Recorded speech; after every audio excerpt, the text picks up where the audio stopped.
जेके cement का company का उद्घाटन होगा, बड़ी बड़ी फैक्ट्रियों का उद्घाटन अब शुरू होगा। तो निवेश और निवेश के साथ साथ जितना जल्द हो फैक्ट्री का संचालन, सैकड़ों हजारों लोगों को रोजगार। वक्त जिस तरह का माहौल बाहर में बनाना चाहता है बिहार के प्रति, नकारात्मक माहौल, इसी के कारण निवेशक नहीं आते।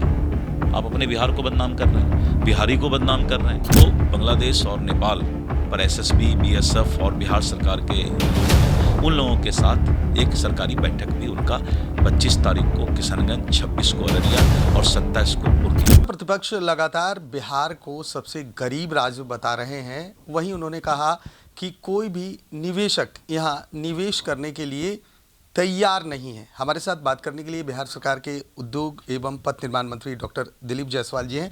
हाँ, नेता प्रतिपक्ष ने बड़ा आरोप लगाया, लेकिन कल हमने देखा कि 6000 करोड़ का निवेश का प्रस्ताव फिर से एक बार लगातार बिहार में उद्योगपति निवेश कर रहे हैं। अभी 28 तारीख को, आज 24 है, 3 दिन बाद कोको कोला कंपनी का उद्घाटन होगा नवानगर में। जेके सीमेंट का कंपनी का उद्घाटन होगा, बड़ी बड़ी फैक्ट्रियों का उद्घाटन अब शुरू हो गया है। तो निवेश और निवेश के साथ साथ जितना जल्द हो फैक्ट्री का संचालन, सैकड़ों हजारों लोगों को रोजगार। और आपने देखा कि अभी श्याम स्टील ने 5000 करोड़ रुपए का इन्वेस्टमेंट का एमओयू दिया है। उसके बाद कल सुपर शक्ति और अवध स्टील कंपनी जो है 6000 करोड़ का निवेश करने के लिए अपना प्रस्ताव दिया है। तो इस तरह करके बिहार के लिए अच्छा माहौल बन रहा है। विपक्ष इस माहौल को बिगाड़ने का प्रयास नहीं करें, क्योंकि इससे बिहार का भविष्य खराब होगा। विपक्ष जिस तरह का माहौल बाहर में बनाना चाहता है बिहार के प्रति, नकारात्मक माहौल, इसी के कारण निवेशक नहीं आते हैं। आप अपने बिहार को बदनाम कर रहे हैं, बिहारी को बदनाम कर रहे हैं। 14 करोड़ की आबादी में अगर कोई घटना एक घट जाता है, आपने कभी बताया, विपक्ष ने कभी बताया कि हत्या किस कारण से हुआ, नेचर ऑफ अपराध क्राइम क्या था? तो इस तरह की बातें नहीं करके बिहार को बाहर में बदनाम करने का काम इन लोगों ने जब सत्ता में थे तब भी किया था और आज भी कर रहे हैं।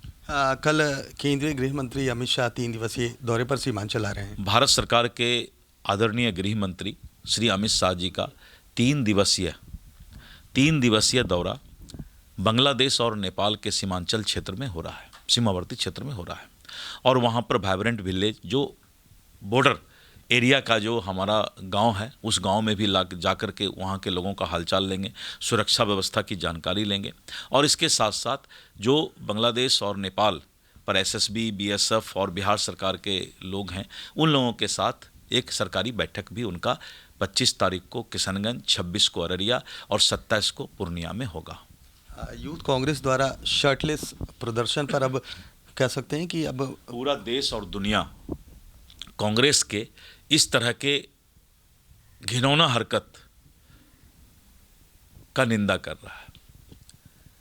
यहाँ तक कि राहुल गांधी को भी स्वयं में अब शर्म आ रहा होगा कि कभी भी अपने देश का सम्मान से खिलवाड़ नहीं करना चाहिए। और जिस तरह से देश के सम्मान के साथ खिलवाड़ किया गया है कि आज सभी कांग्रेसी इस बात को समझ रहे हैं कि ये गलत हरकत हुआ है।